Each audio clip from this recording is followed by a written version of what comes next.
Hurry, hurry, hurry, hurry.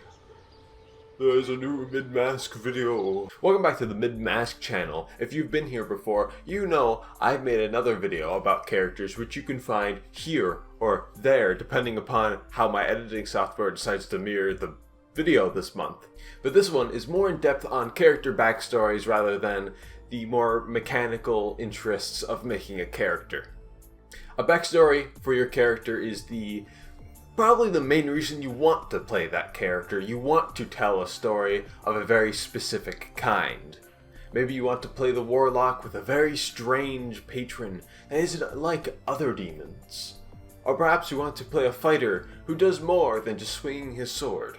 So today I'm going to tell you a few things you can do to make your character backstories just that little bit more interesting in Dungeons & Dragons.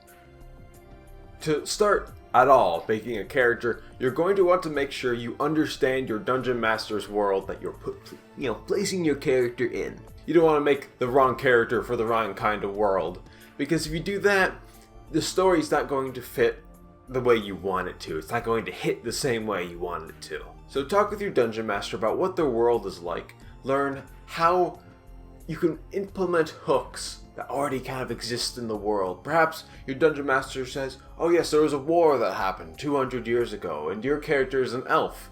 Why not have them be a survivor from that war who's had trouble fitting in ever since? This is the most important and immediate way to get a really good story just on the roll. So make sure you talk to your Dungeon Master about what their world is like and put your character into that world. Don't put the world into the character because it's not gonna fit. Everyone loves a mysterious backstory for their character. You know, the rogue who walks in with a cloak and they unfurl it and they have a large scar across their face. But if you're too mysterious with your character backstory, nobody's gonna know what the backstory is to begin with. Which, that obviously defeats the purpose of having a backstory. But if you want to keep the sense of mystery, intrigue that you have as you walk in with your very strange looking rogue, here's what you should do. Leave hints about your backstory and your character. Perhaps this rogue, like I said, has this bit of a scar on their face and they tried their best to hide it. Or perhaps they have a big, strange mark around their neck, and it turns out they were once hung from the gallows long ago, but survived and escaped, and that's been their kind of mark ever since.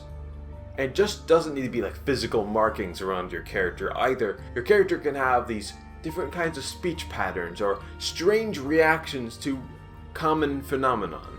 For example, your happy-go-lucky, bubbly human fighter has a very uncharacteristically aggressive reaction to anything in relation to demons or infernals.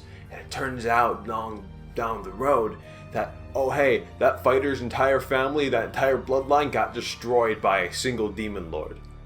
There are lots of ways to take these hints to the backstory and intrigue the other players around your table without being, too mysterious and too my character's so mysterious, you'll never know what their backstory is. Never know. Aren't you curious? Another thing that you could definitely do to really improve your character's backstory is try not to go too in detail. Now, your immediate reaction is probably, that seems counterproductive. Don't you want lots of detail? And to an extent you want detail, yes, but over-detailing it can really bog down the backstory and what you're trying to get out of it. It's very difficult, if not just nearly impossible, to create a character who's basically just a full person. A character is a character. They are meant to express a theme, an idea. Trying to create an entirely unique person from your own mind is a very, very, very, very, very, very, very difficult task. So instead of getting hung up on the tiny, intricate details of your character, try to find an idea you want to explore, or a theory that you want to explore about ethics and morals and whatever else. Or perhaps you just want to have a character who, starts out really angry, but at the end of the campaign, they end up very happy because they realize, hey, all the things I was angry about, not really worth being angry about. These simple ideas can really create a memorable character despite how simple they are. You can look at some famous examples, of course.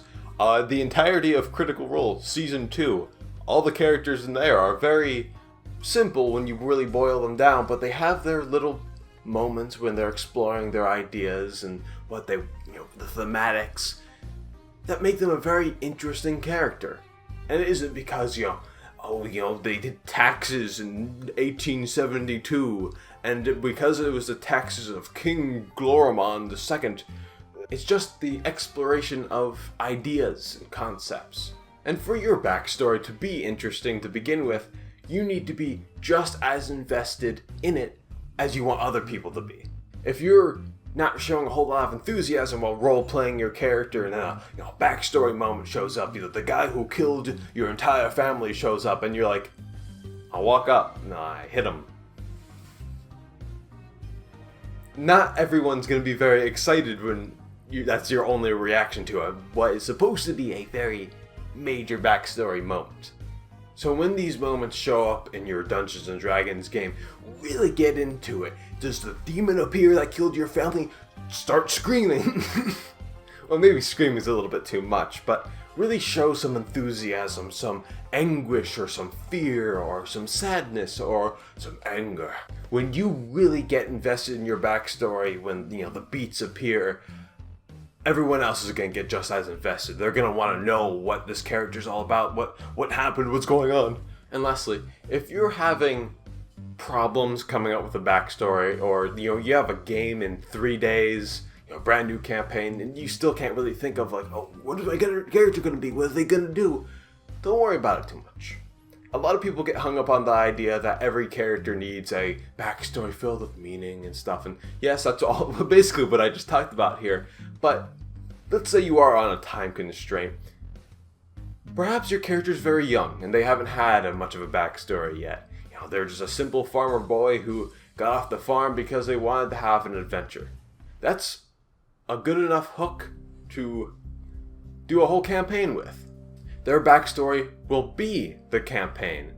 Going through these crazy adventures with this strange and kooky party. And perhaps if your dungeon master has a second campaign, that same farmer boy can be a reoccurring character with a new backstory. As long as you play your character well and it feels like, fun, interesting character, you don't need a whole lot of crazy deep backstory like, my father died when I was 6, and then just after 6 more of my fathers died, and then after that when I was 9 I lived in the gold mines. You don't have to go that hard with it. It's just a character and it's just a game after all. As long as you can find ways to have an interesting set of fun, you're doing your job good. I hope this video was helpful to you. I hope it was insightful. I hope it was everything you hoped it would be. And if it wasn't, I don't know, man. Why did you stay here this long? I bid you adieu. Adios.